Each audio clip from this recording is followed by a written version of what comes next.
माजी आमदार सुनीलजी भुसारा साहेब यांना पक्षाचे उपाध्यक्ष म्हणून या ठिकाणी नियुक्ती देण्यात येते।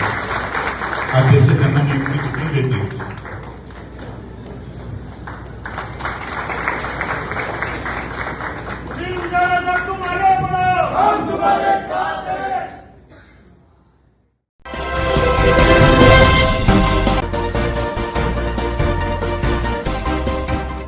विक्रमगड विधानसभा मतदारसंघाचे माजी आमदार आणि राष्ट्रवादी काँग्रेस पक्षाचे शरद पवार गट पालघर जिल्हा अध्यक्ष सुनील भुसारा यांची नुकतीच महाराष्ट्र प्रदेश उपाध्यक्षपदी निवड झाली असून त्यांच्यावर सर्वत्र अभिनंदनचा वर्षाव होत आहे।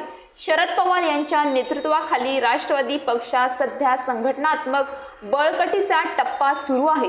प्रदेशाध्यक्ष म्हणून शशिकांत शिंदे यांची नियुक्ती झाल्यानंतर राज्यभर नवीन चेहऱ्यांना संधी दिली जात आहे आणि त्याच पार्श्वभूमीवर भुसारा यांना राज्यभरात काम करण्याची जबाबदारी देण्यात आली आहे। सुनील भुसारा हे पक्ष फुटीच्या काळातही निष्ठेने पक्षासोबत राहिले, यामुळेच त्यांच्याकडे आदिवासी नेतृत्वाचा विश्वासार्ह चेहरा म्हणून पाहिले जात आहे।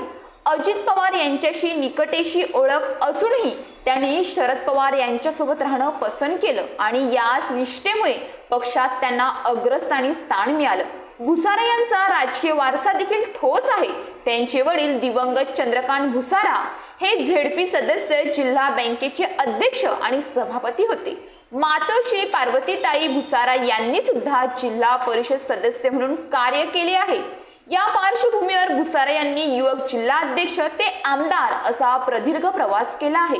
आज पक्षात रोहित पवार, सुप्रिया सुळे, जितेंद्र आव्हाड, जयंत पाटील आणि अनिल देशमुख यांसारख्या वरिष्ठ नेत्यांमध्ये भुसारा यांचा समावेश जवळच्या नेत्यांमध्ये होतो। पक्ष फुटीनंतर नरहरी झिरवाळांसारखे अनेक आदिवासी नेते अजित पवार गटात गेल्यानंतर शरद पवार गटात भुसारा हेच खरे आदिवासी प्रतिनिधींचे चेहरे म्हणून पुढे आले। आता आदिवासी भागासह उत्तर महाराष्ट्राचा मोठा भार त्यांच्या खांद्यावर टाकण्यात आला आहे।